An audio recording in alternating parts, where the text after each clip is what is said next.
سے کچھ ہی دور اسلم اپنی بیوی آمنہ اور بیٹے راجو کے ساتھ رہا کرتا تھا۔ تینوں ہنسی خوشی زندگی کے دن پورے کر رہے تھے۔ اگرچہ ان کی آمدنی اتنی خاص نہیں تھی مگر پھر بھی زندگی اچھی گزر رہی تھی۔ اسلم جنگل سے جڑی بوٹیاں اور لکڑیاں جمع کر کے انہیں گاؤں میں بیچا کرتا تھا۔ وہ لکڑیاں گاؤں کے لوگ آگ جلانے کے لیے اسلم سے خرید لیا کرتے تھے۔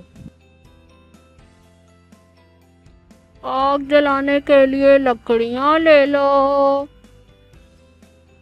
بہت سے لوگ اسلم سے لکڑیاں خریدتے مگر کوئی بھی زیادہ پیسے نہ دیتا۔ اس درخت کے تنے کے کتنے پیسے ہیں؟ صرف 10 سکے؟ تم تو ایسے 10 سکے بول رہے ہو جیسے مفت کے پیسے ہوں۔ مجھے نہیں چاہیے، تمہاری لکڑی تم ہی رکھ لو۔ اچھا، جو آپ دیں گے میں وہی رکھ لوں گا، آپ لکڑی خرید لیں۔ ٹھیک ہے، یہ لو 5 سکے۔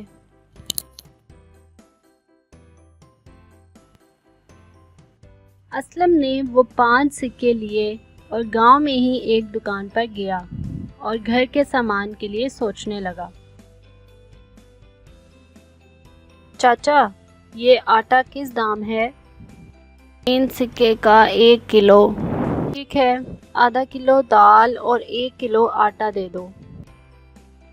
یہ لو بیٹا، تمہارے 5 سکے ہو گئے۔ اسلم اپنے پورے دن کی کمائی سے صرف کچھ ہی راشن خرید پایا۔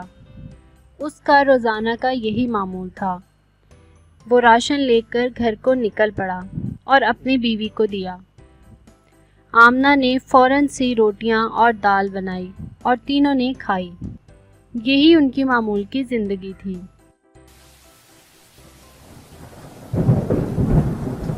برسات کا موسم اب شروع ہو گیا تھا۔ اسلم کا کام یہی تھا، وہ جنگل سے لکڑیاں کاٹ کر انہیں گاؤں میں بیچ دیتا۔ آگ جلانے کے لیے لکڑیاں لے لو۔ صبح سے شام ہو گئی، اسلم کی لکڑیاں نہ بکی۔ بارش کی وجہ سے کوئی بھی گھر سے باہر نہ آیا۔ آخر شام میں اسلم نے وہ سب لکڑیاں اٹھائیں اور گھر کو نکل پڑا۔ آج میں اپنے بیوی بچے کے لیے کچھ نہیں خرید پایا ہوں۔ یا اللہ، یہ تو نے ہمیں کیسی زندگی دی ہے۔ اسلم خدا سے شکوہ کرتے ہوئے گھر پہنچ گیا۔ اپنی بیوی کو ساری داستان سنا دی۔ آمنہ نے تحمل سے سنا اور اسلم کو امید دلائی کہ کل اس کی لکڑیاں ضرور بک جائیں گی۔ اگلی صبح اسلم دوبارہ وہ لکڑیاں لے کر بازار گیا مگر آج بھی کوئی خریدار نہ آیا۔ کچھ ہی دیر میں ایک بوڑھا شخص آیا اور اس نے اسلم سے لکڑیاں خرید کر اسے 10 سکے دے دیے۔ اسلم یہ دیکھ کر بہت خوش ہوا۔ اس نے فوراً سے کچھ دال اور چاول خریدے اور واپسی کے لیے نکل گیا۔ ابھی اسلم راستے سے گزر ہی رہا تھا کہ اسے ایک بچہ نظر آیا جو راستے میں ہی کھڑا ہوا تھا۔ بچے کو یوں اکیلا دیکھ کر اسلم نے اس سے پوچھا، بیٹا، تم اکیلے اس وقت یہاں کیا کر رہے ہو؟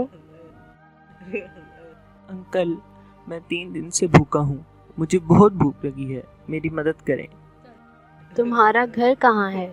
وہ سامنے ہی میرا گھر ہے مگر میرے گھر والے نہیں ہیں، میری ماں کا کچھ دن پہلے ہی انتقال ہو گیا ہے۔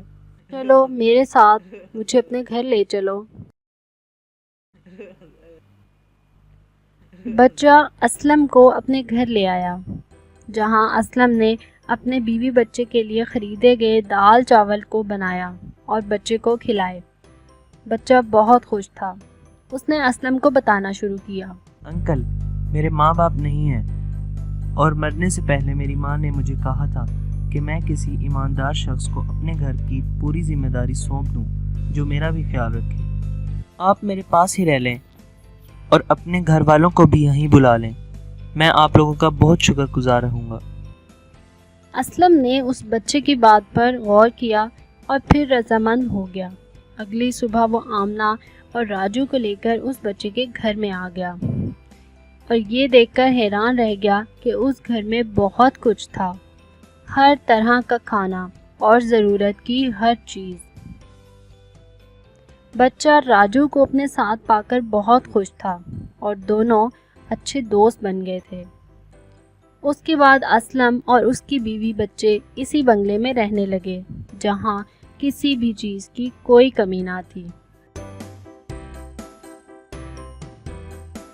تو بچوں، اس کہانی سے ہمیں یہ سبق ملا کہ جو انسان دوسروں کے ساتھ بھلائی کرتا ہے، اللہ اس کے ساتھ بھی بھلائی کر دیتا ہے۔ مزید اچھی ویڈیوز کے لیے ہمارے چینل کو سبسکرائب کریں اور بیل آئیکن کو ضرور دبائیں۔ شکریہ۔